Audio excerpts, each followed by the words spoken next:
Então, dado que eu já tenho o Rails instalado aqui, o comando para criar uma aplicação é Rails New, tá? Se você escreve só Rails e dá Enter, ele vai te dar todas as opções possíveis. Por enquanto eu não estou preocupado com essas opções não, tá? Eu estou preocupado com outra coisa, na verdade. Ó, eu vou criar um diretório aqui, meio que de tarefas terminal. E vou fazer um copy aqui, tarefa... Copy não. Eu não mostrei esse comando para vocês outro dia. Tarefa RB, tá, tarefas terminal. Ó, vou até fazer um por um aqui para mostrar para vocês. O move é o comando que move um arquivo. Ó. Então olha só como é que eu estou fazendo. Ó, move, o nome do arquivo e o nome do diretório, tá vendo? Aqui na frente. Aí quando ele está aqui agora, ó, todos os arquivos foram para dentro de tarefas terminal. Ó. Por que eu fiz isso daqui? Por que eu movi tudo para uma pasta, tá? Então eu recomendo aí, por mais que tipo assim, João, não quero testar o Move não. Abre aí, deixa limpinha a sua pasta onde você está trabalhando, ou sai dela. É que eu não vou sair porque eu criei uma pastinha aqui do time de janeiro de 2018 e quero ficar aqui dentro, tá bom? Então, o que a gente vai fazer? Rails New, cuidado, tá, galera? Espera eu dar o Enter para vocês fazerem juntos. Rails New, tarefas, tá? Essa vai ser o nome da nossa aplicação, ok? Eu vou fazer aqui com menos B maiúsculo aqui na frente, tá? Porque tem um comando aqui que eu não quero que seja executado agora. Porque eu quero mostrar para vocês tudo o que acontece passo a passo. Quem quiser aí estiver fazendo depois do vídeo, pode fazer aqui direto, tá bom? Então esse menos B aqui, eu quero que ele não faça uma açãozinha no final aí, que eu quero fazer ela manualmente com vocês. Ok? Então olha só, Rails New Tarefas, o que ele vai fazer? Ó, fez um monte de create aqui, um monte de coisa. Se você fizer um ls logo em seguida, você vai ver que nasceu uma pasta com aquele nome, tarefas. Então toma cuidado aí quando se você for criar uma pasta com aquele código antigo, já dá um nome diferente do que você vai dar no Rails New, tá bom? O que eu vou fazer aqui agora? Eu vou abrir aqui essa pasta tarefas, tá? E eu vou continuar daquele jeitinho que eu estava mais cedo. Ó. Então, só para a gente focar, tá aqui. Esse é todo o código que foi criado quando eu fiz o Rails New, certo? Então eu tenho algumas pastas aqui, eu vou passar por algumas delas hoje, mostrando para vocês. E no próximo vídeo a gente continua, a gente vai trazer algumas coisas da nossa aplicação, pelo menos o cadastro de tarefa e a listagem de tarefa, a gente vai trazer aqui para essa aplicação web, tá bom? A pasta app é a pasta onde a gente vai codar mais parte do tempo, é a pasta onde está o famoso MVC, então tá aqui dentro, Models, Views e Controllers, já vou falar deles. Bin é uma pasta com alguns executáveis. Então, por exemplo, tem aqui bin setup, tem alguns comandos aqui que eu vou mostrar para vocês na frente, mas aqui nada mais é do que shell. Então ele executa aqui um Ruby e sai escrevendo código, tá bom? Config é onde a gente vai colocar dados de configuração da minha aplicação. Então, por exemplo, qual que é o banco de dados da minha aplicação? Locales é quando eu começar a fazer tradução da minha aplicação, tá? Ambientes é uma coisa bem legal do Rails, ele já vem com 3 ambientes preparados para você utilizar. Vamos falar desses ambientes também. Por enquanto a gente vai usar só o modo de desenvolvimento aqui, no aquecimento, tá? Aí no presencial a gente vai usar todos os outros. DB, onde vai estar os dados do meu banco de dados, por enquanto não tem nada aqui ainda. Lib, onde eu quero colocar códigos que estão ligados à minha aplicação, mas não fazem parte da minha aplicação. Por exemplo, minha aplicação tem que de mês em mês mandar um relatório de segurança para uma consultoria terceirizada, blá blá blá. Mas a minha aplicação mesmo é uma aplicação de pet shop. Pô, mandar esse relatório não tem nada a ver com a minha aplicação. Então, o código desse relatório, que gera esse relatório, eu posso deixar fora da minha aplicação. Log, onde vai ficar todos os logs. Public é um lugar onde eu quero colocar arquivos. Para quem conhece aqui, por exemplo, faveicon.icon. O que é esse faveicon? É esse iconezinho que aparece aqui nos browsers, né? Então aqui são arquivos que estão ligados à minha aplicação, mas que eu quero deixar disponível, por exemplo, digamos que minha aplicação, você sempre tem que estar logado para entrar nela, ok? Por exemplo, Gmail. Entrou no Gmail tem que estar logado, você não consegue entrar sem estar logado. Então, você pode, essa pasta aqui serve para você deixar alguns arquivos que você quer que sejam acessíveis aí. Testes são os testes da minha aplicação. A gente não vai fazer teste nesse primeiro momento do aquecimento. TMP, acho que o nome já diz, arquivos temporários.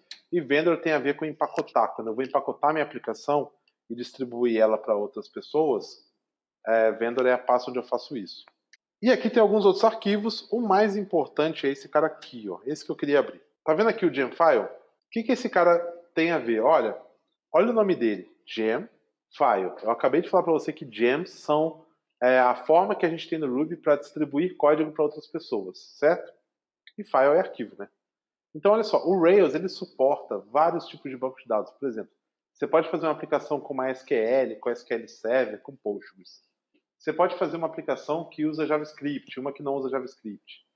Tem várias opções que você pode determinar quando você dá um Rails new na sua aplicação.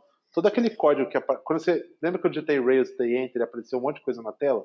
Eu falei, olha, não preocupa com isso agora não, mas quem quiser dar uma lida, tem lá umas 20 opções que você pode ligar, desligar, trocar o padrão. Você pode fazer um monte de coisa.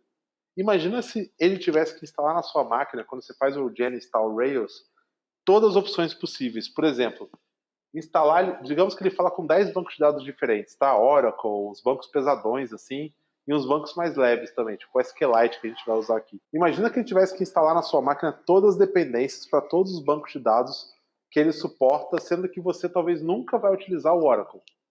Mas ele, por precaução, instala e fala assim, vai que amanhã você resolve dar um Rails new aí e usar o Oracle e eu não tenho instalado. Entenderam a ideia? O Rails ele trouxe esse conceito, e eu digo isso porque muita gente falou de é igual não sei quem, então. Muitos se inspiraram nele, tá? Ele criou um arquivo aqui de dependências que só baixa essas dependências para a sua máquina se realmente elas estiverem declaradas aqui. Então, quando você fez aquele Rails new, ele veio aqui, como eu não passei nenhum padrão, tudo que está aqui é o padrão dele. Então ele vai usar, por exemplo, o SQLite como banco de dados, tá? Ele vai usar CoffeeScript para fazer JavaScript. Então não se preocupa com esses nomes não. São só alguns exemplos aqui. Ele colocou aqui alguns gens para testes, algumas gens para rodar no modo de desenvolvimento. Tem aqui embaixo uma gen que é para quem usa Windows, tá? Então ele criou esse arquivo aqui. E para que serve esse arquivo? Lembra aquele "-b"? Lembra que eu rodei assim, ó, "-b" maiúsculo? Quem rodou sem esse "-b" maiúsculo, no final, automaticamente executou esse comando aqui, bundle install, tá? Eu vou executar ele agora, como eu rodei sem, com aquele "-b". O que ele faz agora? Ele lê esse meu arquivo de file e só agora que ele vai ser, então você criou uma aplicação Rails com essas dependências que estão aqui no arquivo. Tá vendo que ele está instalando algumas e outras ele já encontrou na minha máquina? Agora ele vai começar a procurar, tipo assim, olha, quais são as gens que não tem instalado nessa máquina aqui, mas que são necessárias para rodar esse projeto. E ele instala só o que ele precisa. Então esse é um jeito legal de vocês, até na hora de compartilhar a aplicação com outros desenvolvedores, também é um jeito legal de garantir que está todo mundo usando a mesma versão das gens, tá bom? Como eu disse, não precisa se preocupar nada com isso. Quem deu Rails, new tarefas e deu Enter, isso aqui já aconteceu automaticamente no final. Eu só fiz de propósito, eu fiz sem ele no automático para mostrar para vocês, tá bom? Foi. Tá. Então, olha só, instalou todas as dependências. Agora eu estou pronto para rodar minha aplicação. Então, Rails Server, tá? Então, esse é o comando para rodar a minha aplicação. O que ele vai fazer? Lembra que eu falei que tem um código que fica lá no servidor, lá da local web, quando chega uma requisição lá para campuscode.com.br, é esse carinha que pega essa requisição HTTP e acha a pastinha onde está a minha aplicação e leva a minha requisição até dentro da pasta, e lá dentro da pasta vai ter um código PHP, Java, C Sharp, Ruby, Python, que é uma aplicação web, tá? Todas as aplicações web têm que saber responder o mesmo protocolo, então é por isso que elas funcionam. O que acontece aqui? Rails, esse código aí que eu falei, é o que a gente chama de web server, tá? São aplicações, no nosso caso aqui a gente está usando o Puma. Então, quando eu faço o Rails Server, ele está executando o Puma, que é o server padrão do Rails, e ele inicializa a minha aplicação. Então, ele mostra aqui, olha, estou inicializando uma aplicação Rails.5, Rails 5.1.4, tal. Ele fala assim, olha, acabei, estou ouvindo aqui, ó, 0003000. Então, se você acessar esse endereço no seu browser agora, Parabéns, você está no Rails. Ó, essa aqui é a minha aplicação. Para quem quiser não escrever esse monte de número, localhost 3000 também vai te levar para essa mesma página, tá? Se eu não me engano, no Ubuntu ele até mostra lá como localhost. Aqui ele mostra como localhost, mas o importante é que saia aqui. Então olha só, um server. Lembra que eu falei também que o server tem que ficar sempre de pé? É por isso que a gente paga para serviços como a Local Web, Amazon, etc. Por quê? Pô, é um data center, fica 24 horas ligado. Se cair um raio lá, eles têm um fallback, né? Que vai manter minha aplicação de pé de alguma forma, etc. Tá? Então, esse cara aqui também, ó, se eu ficar dando reload aqui, ele vai ficar aqui para sempre. Como é que eu faço para derrubar esse cara aqui? Lembra do Ctrl C? Ctrl C, você mata o processo aqui do Rails Server, tá bom? Então tá aqui minha aplicação. Só para a gente encerrar hoje, vou mostrar para vocês aqui o fluxo mínimo de uma aplicação Rails, tá? Então essa aqui é minha aplicação. Tá, João, mas a minha aplicação é uma aplicação de tarefas. Eu não quero essa página aí. Quando a pessoa entrar, eu quero que ela veja logo a lista de tarefas que tem que ser feita. Legal, concordo com você. Né? Então, como a gente começa então a customizar? Mas lembra que eu falei que o Rails ele é um quadro, tipo uma forma de quadro para você só pintar em cima desse molde? Certo? Então, como a gente vai fazer isso? Então, a primeira coisa que a gente tem que lembrar aqui é o seguinte: chega uma requisição HTTP, tá bom? Essa requisição HTTP, quando ela chega, então vou voltar aqui no código. Lembra do nosso código? Ah, lembrei aqui agora. Ó, deixa eu fazer um negócio. Eu vou voltar lá no nosso tarefas terminal, tá bom? Lembra que no nosso tarefas terminal, a gente não tinha um lugar aqui que está na nossa frente, por sinal, que exibia para o nosso usuário todas as opções que ele possui, né? Então, olha, você tem a opção de inserir tarefa, ver tarefas, buscar tarefa. Então, a gente tinha uma exibição de um menu aqui, digamos, tá? Mas antes disso, numa aplicação web, o que acontece? Aquele exemplo que eu falei agora há pouco. Quando você abre um site que você nunca viu, tipo campuscode.br/cursos, ó, essa página não vai te levar a lugar nenhum. Então, eu não posso deixar uma pessoa ficar aqui o dia todo chutando blá blá blá aqui na frente até acertar uma página que exista. Né? Então, como é que a gente faz isso? Como é que eu sei que abrindo tanto o Globo, quanto o UOL, quanto o site do Campus Code, como é que eu garanto que o meu usuário consegue entrar na minha aplicação e depois ali dentro é meu papel, né? O papel do desenvolvedor agora, tipo assim, beleza, o usuário está aqui dentro, e ele pode navegar aqui dentro da minha aplicação. Então, existe um endereço que é o endereço padrão de todas as aplicações, que é o barra que a gente fala, tá? Barra, por que barra? Porque é Campus Code com BR, tá vendo essa barrinha aqui? O Chrome até some com ela, ó. Mas essa barrinha aqui, tudo que vem daqui para frente é o caminho relativo. Tem que estar péssimo de ver ali, né? Então, o caminho relativo começa dessa barrinha aqui para frente. E o caminho relativo pode ser inclusive assim, ó, vazio. E o caminho relativo vazio é o quê? É o que a gente chama da página inicial da aplicação. Então vamos lá. Aqui no Rails a gente vai trabalhar com... Tem um arquivo que é o arquivo dentro de config, routes. Esse aqui é o arquivo. Tem uma linha comentada aqui com o link da documentação, tá? Eu recomendo que vocês leiam. É aqui que a gente vai dizer, olha, eu preciso reconhecer uma chamada HTTP. E o código que a gente vai escrever vai ser desse jeito aqui. Então, olha, eu quero receber um GET. Então, GET é o verbo HTTP que acontece sempre que a gente quer obter uma informação de uma aplicação sem necessariamente alterar algum dado lá dentro. Por exemplo, se eu estou fazendo um cadastro de um pet, como eu disse na minha pet shop, e eu estou enviando os dados lá do meu bichinho de estimação, eu estou alterando alguma informação do outro lado, né? Vai ser armazenada informação. Isso não é um GET. Um GET é quando eu clico num link, por exemplo, para ver os detalhes desse pet depois. Ou quando eu entro na tela inicial. Então, o GET é sempre só o ato de receber informações. E o barra é o meu caminho relativo mínimo. Então, get barra é a minha rota inicial. E aí, o que eu tenho que dizer para o Rails? Olha, quando chegar um get em barra, eu preciso que você leve o código para algum lugar para ser executado. Tá? Então, vai funcionar assim nossa aplicação. Esse cara aqui funciona mais ou menos como se fosse o nosso while, se você parar para ver.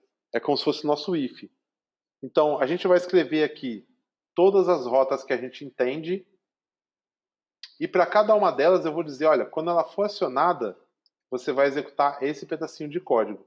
Consegue fazer a ponte disso para isso aqui, ó, esses ifs? Então, a diferença é que lá eu imprimo todo o menu, né? Aqui nesse caso, aliás. Lá eu estou fazendo uma listagem, e aí quando chega uma requisição HTTP na minha aplicação, ele pergunta aqui, olha, a requisição HTTP foi essa? Foi essa? Então, o arquivo de rotas, você pode fazer uma comparação com nossos ifs aqui, no nosso terminal. Então, de acordo com a rota que chega, eu determino que código que eu vou executar. Deu para fazer esse paralelo aí?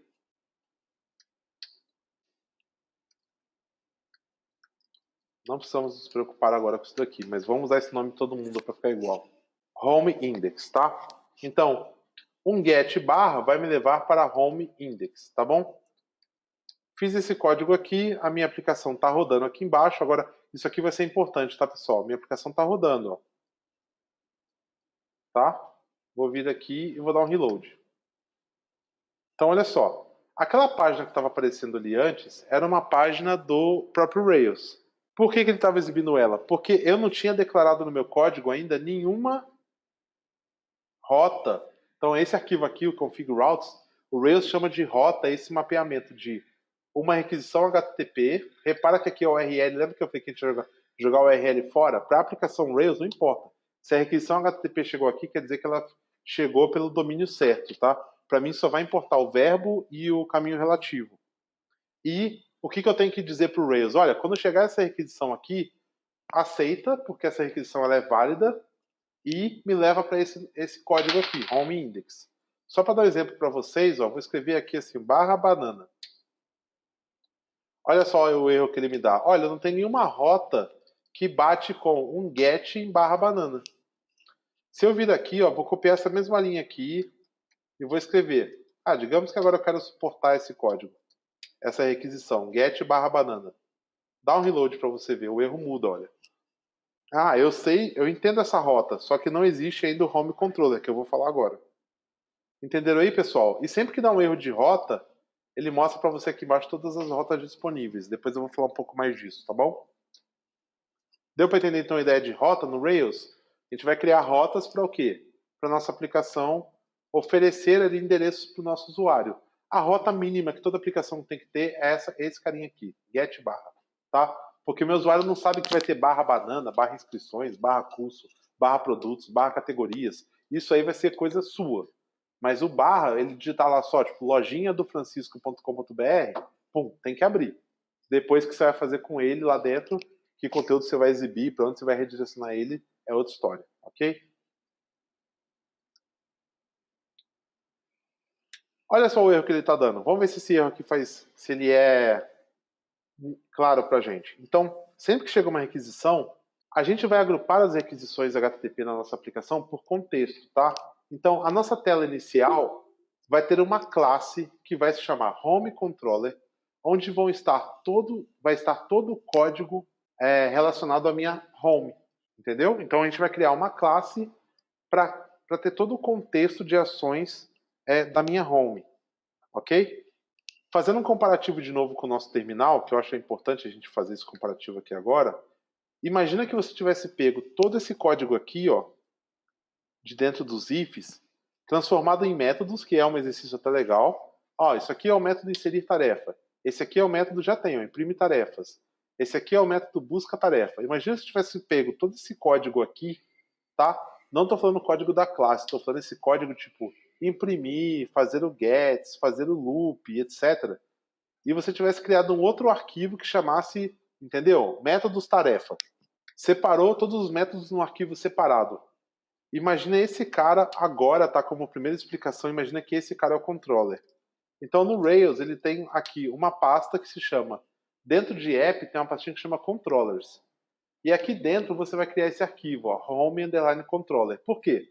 Porque ele está reclamando da classe home controller. Só que se o nome da classe é assim, o nome do arquivo tem que ser snake case, tudo minúsculo, e substitui lá tanto os espaços quanto aqui nesse caso as novas letras maiúsculas com um underline, tá? Então você vai criar o home controller. Só criou o arquivo e olha só o que eu vou fazer. Vou dar um reload aqui. Ah, desculpa. Eu apaguei a rota e não abri. Olha esse erro aqui, ele é meio grandão, mas ele não é para assustar vocês não. Não consegui carregar, antes ele estava reclamando, não existe a constante, né, que é a classe home controller. Olha esse erro agora. Não consegui carregar automaticamente o home controller. Eu esperava que esse arquivo aqui definisse essa classe. Então olha só o que ele está falando. Users, João Almeida, Workspace, blá blá blá, tarefas, app, controllers.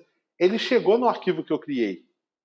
Só que lá dentro ele não achou a classe, tá? Então, se eu abrir esse arquivo aqui agora e escrever aqui class home controller e encerrar, agora sim eu estou definindo uma classe aqui dentro, tá? Então, olha só. O arquivo de rotas definiu uma rota que eu vou atender. Essa rota aponta para home index. Isso aqui, pessoal, vai ser o nome da classe e o nome do método, tá bom? Só que essa classe aqui é tão especial para o Rails que ele chama de controllers, tá? Então eu criei aqui dentro de app controllers uma classe, repara que aqui eu chamei só de home, mas o nome da classe tem que ser home controller, tá? Vou dar um reload aqui de novo. Esse segundo erro é o erro mais difícil de entender. Mas eu não quero que vocês fiquem forçando ele também não. Eu criei uma classe home controller, tá? Mas essa classe aqui, olha só. Ah, não tem um método aqui que eu esperava. Então você podia copiar talvez esse nome aqui e definir esse método, né? Só que a primeira coisa que você perguntar é assim, João, mas o que eu faço dentro desse método aqui, né? Não faço ideia que make response, blá blá blá. Por quê? Você viu que quando você abriu a pastinha controller, já tinha um arquivo aqui, application controller? Olha, tá aqui embaixo, ó. Já tinha esse arquivo aqui. E esse arquivo, olha só, ele herda de um outro arquivo, tá vendo? E por aí vai. Então, o Rails, por isso que eu quis falar de herança no começo hoje. Como vai funcionar o nosso código no Rails? Tudo que a gente for criar, tipo assim, um model, então eu vou falar ainda de model, controllers, de tudo que a gente for criar, o Rails ele já tem uma estrutura pronta aqui que você vai fazer, herdar essa estrutura e customizar em cima dela. Então aquele conceito de herança a gente vai usar muito agora, tá? Home controller herda de application controller. Só isso. Vou dar um reload aqui. Olha como é que ficou um erro bem mais simples agora. Não achei a ação index. Lembra que eu falei que lá na rota, ó, home vai ser a classe, index vai ser o método? Então esse erro aqui, não achei a ação index dentro de home controller, eu resolvo de um jeito bem fácil. Crio esse método aqui dentro. Só isso. Tá bom?